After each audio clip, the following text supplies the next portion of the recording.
Pada kuliah kali ini, kita akan mendiskusikan materi baru, yaitu persamaan momentum. Momentum adalah sebuah besaran vektor yang sama seperti gaya yang juga merupakan sebuah besaran vektor.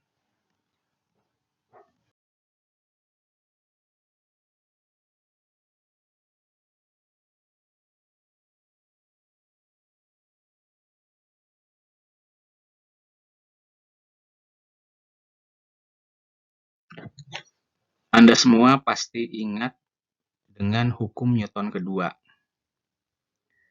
Secara matematis, hukum Newton kedua dituliskan sigma gaya atau jumlah gaya sama dengan massa dikali percepatan. Sigma F sama dengan M dikali A.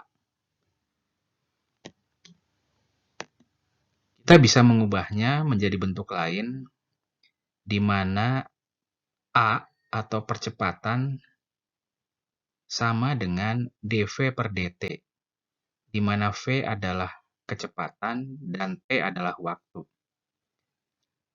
Ingat kembali bahwa percepatan adalah kecepatan dibagi waktu.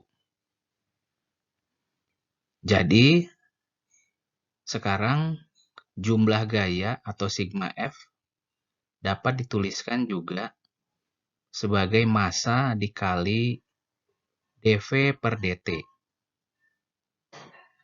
Kemudian kita juga bisa mengubahnya menjadi bentuk yang lain lagi, yaitu dF, bentuk lain dari persamaan hukum Newton kedua dapat dituliskan dF sama dengan dmv per dt. Atau saya bisa memisahkan komponen M, dalam hal ini massa, dibagi T dalam bentuk dm per dt dikali dv.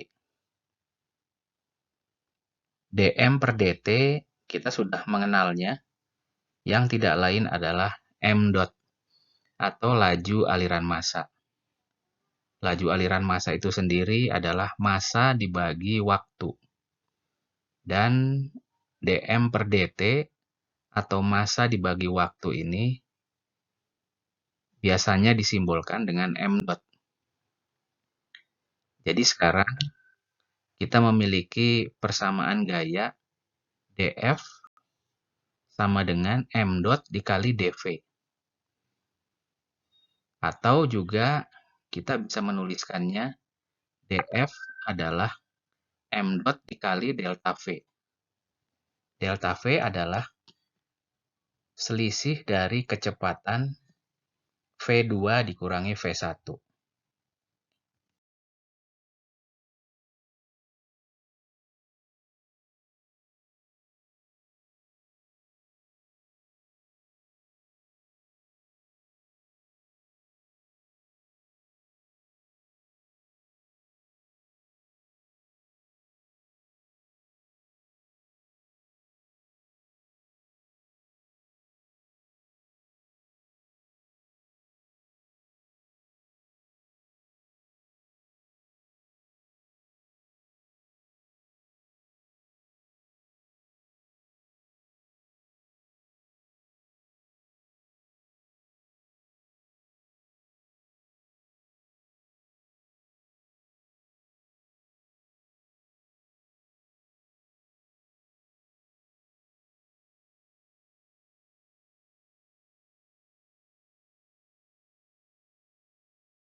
Sekarang kita perhatikan volume atur yang ada pada slide ini. Volume atur berbentuk saluran melengkung berpenampang semakin mengecil dari titik 1 ke titik 2. Kita lihat pada volume atur itu ada massa fluida yang masuk dikali dengan kecepatannya. Kemudian di sisi keluar ada massa yang keluar dikali dengan kecepatannya.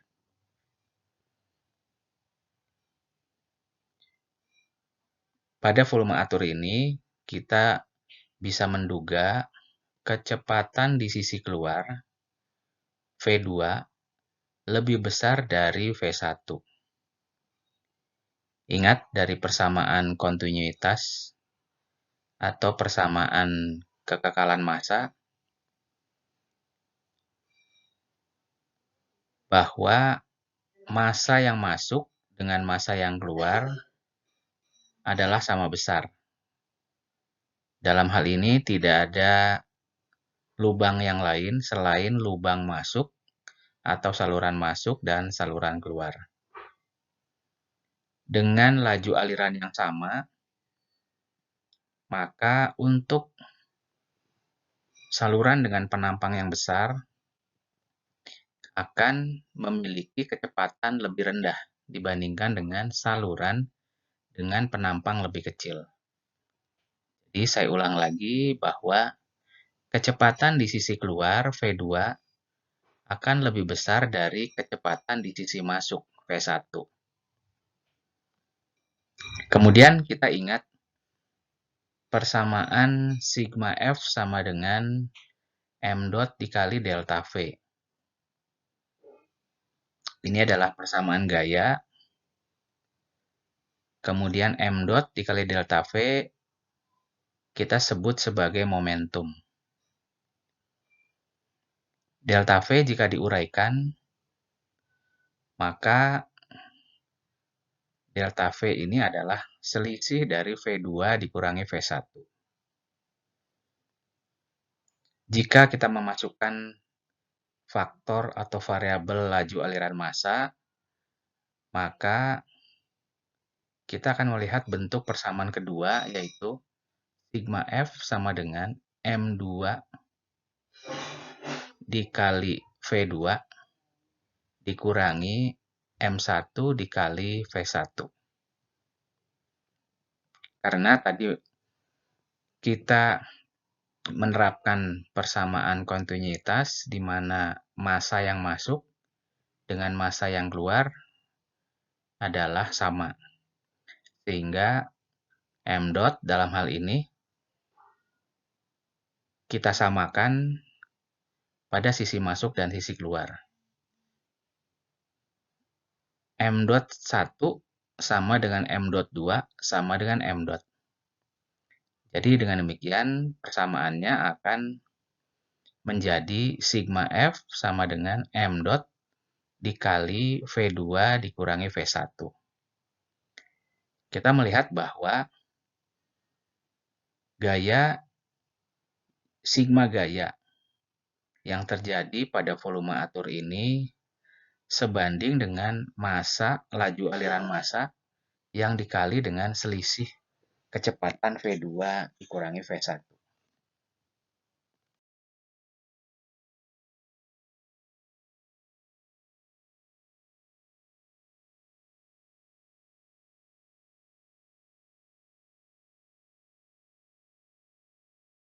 Hi, my name is Dr. Peter Kay, and this is the next lecture in this fluid dynamics module, and this lecture is all about fluid momentum. Okay, so what I'm going to cover in this lecture, I'm going to talk about fluid momentum and how to derive it from first principles. From that, you'll then be able to determine the forces which are produced by a flow, or they're acting on the flow, and also, more importantly, which is used for quite a large range of applications, for example, turbines, the reaction forces that's on a solid object created by the flow. I'll also give a brief overview of lift and drag. Okay, so we're going to kind of derive the momentum forces, considering this nozzle as an example. So if we look at the nozzle over here, we've got fluid entering the nozzle with velocity c1, and we're going to assume it's incompressible. So from continuity, we know that the volumetric flow rate into this nozzle is going to be the same coming out. And because the nozzle is narrowing in diameter, C2 must be greater than C1. And as I say, it's a fixed mass flow rate going through it. So as I say, from continuity, C2 must be greater than C1. Now, if the velocity is increasing as it goes from point 1 on the inlet to point 2 on the outlet, then it must be accelerated as it goes through this nozzle. And we can calculate the acceleration, because if we know the exit velocity, the final velocity and the initial velocity, and divide that by the time it takes to get from point 1 to point 2, then that gives us the acceleration. Now, if we know the acceleration, we know from Newton's second law that if we know the mass, the force is equal to mass times acceleration. So here we've got mass times acceleration, and the acceleration we defined as the change in velocity with respect to time.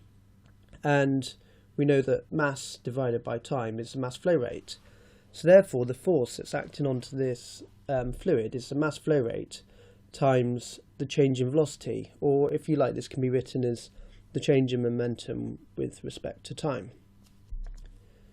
So to say, this will create there's a force that's acting on the fluid. So that momentum force that we just derived, that's the force that's acting on the fluid. Okay, so the force is mass flow rate times the final velocity minus the initial velocity. But that's the force that's acting on the fluid. If we're interested in what's actually happening in terms of the nozzle, the reaction force, the force that we need to keep this, that's acting on this force. So if the force is pushing, there's a force pushing the fluid forward, then the force that's acting on the nozzle is the reaction force, okay? And the reaction force has to be equal and opposite to the force that's on the fluid.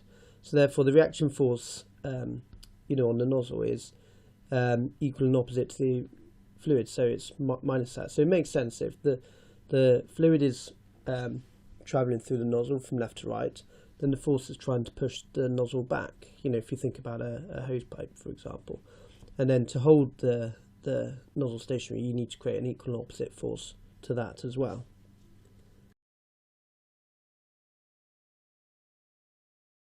In this video, we're going to talk about how to resolve the momentum forces of a fluid when you have a change in direction. So when we first derived the momentum forces, I did it on a nozzle, and that was just in one direction. And that's not particularly useful because there's many applications where we have a change in direction and we want to resolve the forces for that. So I'm going to talk through how to do that. So if we consider this example here, so we've got this curved vein here, and the fluid is entering with velocity c1, and you can see it's going around this bend, and it's exiting with velocity c2. And I've set up my coordinate system here, so x is horizontal to the screen as you're looking at it, and y is vertical to the screen as you're looking at it. So the forces, we can resolve them simply by taking components in each of the directions. So we need to find them each individually. So the force in the x direction, both for the fluid and the reaction forces, is the force in the x direction is equal to the mass flow rate times by the change of the x velocity components. So that's the velocity at c2 in the x direction minus the velocity at c1 in the x direction. And the force in the y direction is found in a similar way by times in the mass flow rate by the velocity of the exit velocity in the y component minus the inlet velocity also in the y component. Now, if you just have if you have one inlet and outlet, that's fine. But there'll be some examples where you have multiple inlets and outlets, and in that instance, you need to sum them all together. So, if you have so you can use this set of generic equations. So for multiple inlets and outlets, then the momentum force equations become these. So the force in the x direction is the sum of the mass flow rate times the velocity in the x direction minus the sum of each of your inlets the sum of the mass flow rate times the x velocity component in the inlets. And then similarly for the force in the y direction, it's force equal to the y direction is equal to the mass flow rate times all the y components of velocity you have in your outlets minus the mass flow rate times y component velocities you have in your inlets. Okay, so we'll be using this sort of general set of equation, and if we'll just cancel out any terms that we don't need, but these are the ones that we use going forward. Now it's quite easy to find the actual x and y components of the velocity because we find this just from trigonometry. So in the previous example we had the velocity, on the previous slide we had the velocity c2 going off at some angle, so this would be c2 in this example. So to find the x and y direction is if we know the angle relative to one of the planes, then we can simply find the component velocities just from trigonometry. So for example, if we wanted to find the x component of this velocity c, and we know the angle, then the x component is the velocity of your jet times by cos of the angle between from the horizontal. And to find the y direction, it's the velocity of the fluid times by sine times the sine of the angle between your jet and the horizontal plane. Okay, so that's how we kind of resolve the forces, but I'm just going to show you that we can normally make an assumption that the inlet and outlet velocity, unless otherwise stated, are the same. Okay, and I'm going to show this to you with Bernoulli's. So if we apply Bernoulli's to this system here, now you'll notice we're assuming that it's frictionless, we haven't got any pressure loss terms and there's no pumps involved, so that's not in there. So we have it in its kind of simplest form, I guess. So we've got the static pressure plus dynamic pressure is equal to, plus potential pressure is equal to the same at point 2. So let's just apply this to this system here. Now, if we assume that this blade is quite small, and it will be for most applications, then Z1 and Z2 are approximately the same. So therefore these two terms will cancel. We also, if if it's in the same atmosphere, then the pressure, static pressure here, will also be the same as the static pressure here, and therefore P1 and P2 will also cancel. And if the flow is incompressible, which we can assume for a large number of applications, then the densities will also be the same. So therefore the densities will cancel. So what we end up with is basically C1 squared over 2 is equal to C2 squared over 2 on the other side, and therefore the inlet velocity is equal to the outlet velocity. Okay, so if we assume that this is frictionless, then we can show that the inlet velocity and outlet velocity will be the same. So unless otherwise stated, you can assume that the magnitude of the velocity of the jets is the same. However, just be note the components will not be equal, because obviously they will change depending on how they've been angled, what they've been angled through. So one classic example of how this change of direction of fluids is used to harness its power is what's called the Pelton wheel. And this Pelton wheel is what's called an impulse type turbine, and you can see an example of the wheel here. So you can see there'd be a shaft running through here and a jet spraying onto these blades. And the Pelton wheel buckets turn the water through almost 180 degrees. And because of the way that they do this, it's extremely efficient way of harnessing the water. Efficiency is greater than about 90%. And the design of this is quite clever. You can see the buckets here, and they split the water into each sort of side of the scoop. And there's cutouts on the end, so you can see as the jet's blasting here, as this blade is coming round, it doesn't try and sort of cut off the other jet before it's kind of harnessed most of its power. And these sorts of these sorts of Pelton wheels are used in quite a few hydropower stations to harness the energy. Anda semua sekarang sudah mengetahui bentuk persamaan momentum, yaitu sigma F sama dengan m dot dikali delta V. Sekarang kita coba menerapkan atau mengaplikasikan persamaan tadi ke 3 contoh persoalan yang akan kita bahas pada slide ini sampai slide berikutnya. Kita lihat yang pertama, ini adalah deflection of a fluid jet, atau ada aliran jet, ada aliran fluida yang didefleksikan pada sebuah baling-baling. Benda yang berwarna abu-abu itu adalah sebuah baling-baling atau blade. Kemudian terdapat nozzle. Dari ujung nozzle ini menyembur fluida dengan kecepatan sangat tinggi, menerpa pada blade, kemudian alirannya akan didefleksikan atau dibelokkan sebesar theta. Jika fan atau blade kita anggap diam, maka pada fan atau blade ini akan timbul gaya yang besarnya kita uraikan sebagai F dalam arah X dan F dalam arah Y.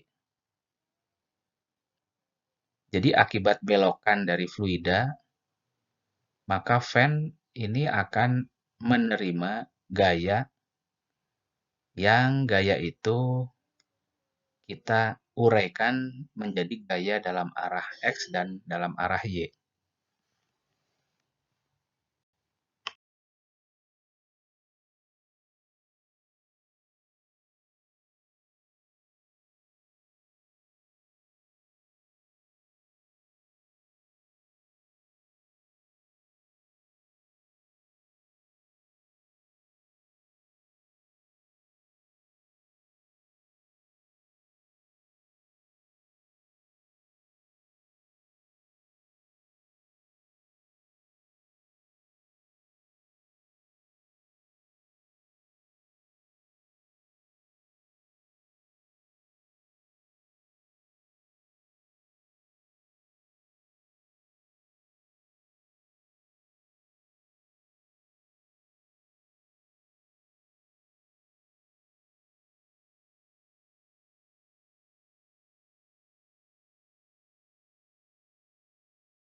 Aplikasi kedua dari persamaan momentum kita coba terapkan pada sebuah belokan pipa, di mana di dalam belokan pipa ini mengalir fluida yang arah alirannya terbelokkan oleh karena belokan pipa tersebut. Kita lihat pada gambar A, air mengalir pada kecepatan 50 feet per detik, bertekanan 30 psi, masuk ke dalam belokan pipa, dan keluar di arah yang lain. Jadi belokan ini adalah belokan 180 derajat. Fluida dibelokkan sehingga arah yang masuk dengan arah yang keluar adalah berbeda 180 derajat.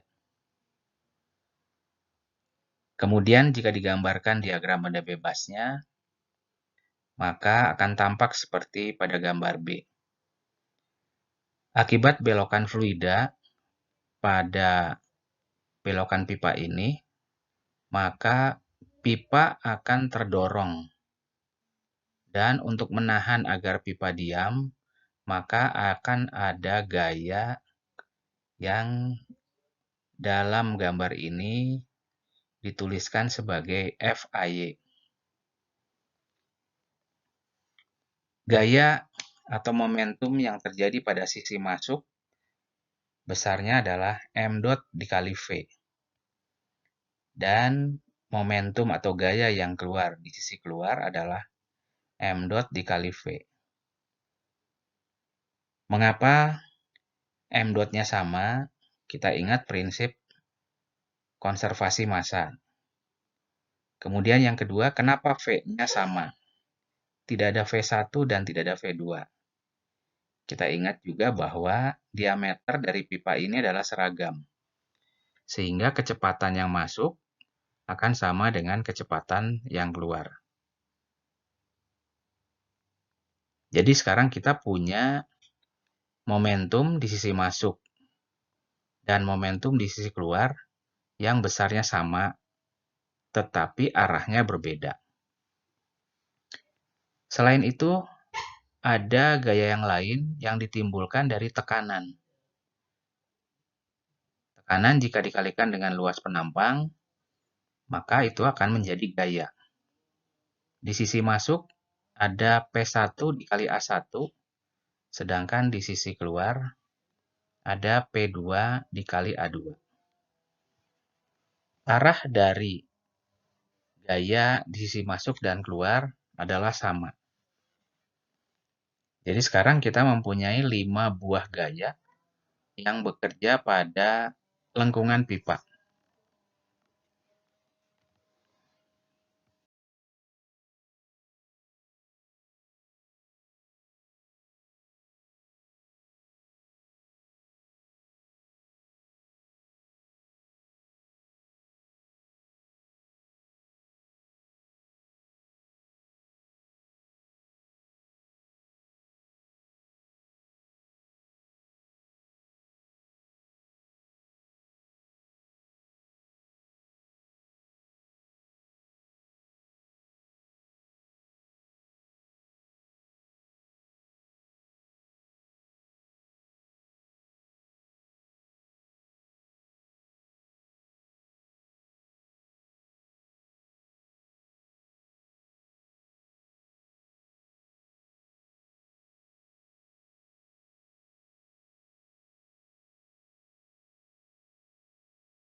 Aplikasi ketiga dari persamaan momentum adalah pada nozzle, pada sebuah nozzle. Kita ingat bahwa nozzle tidak lain adalah sebuah alat berupa saluran dengan penyempitan luas penampang. Dari penampang yang besar menjadi penampang yang lebih kecil. Apa dampak dari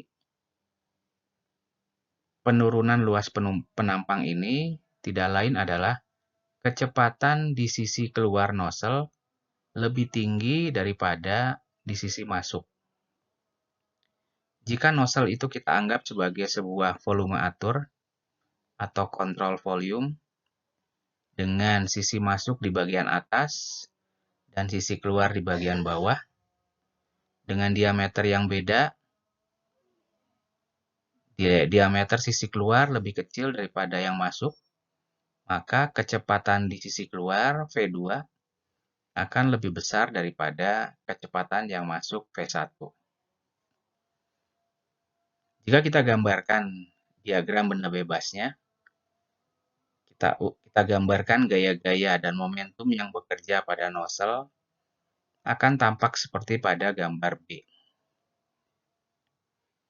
Kita lihat di situ ada gaya akibat tekanan P1 dikali A1 di sisi masuk, kemudian ada gaya P2 dikali A2 di sisi keluar.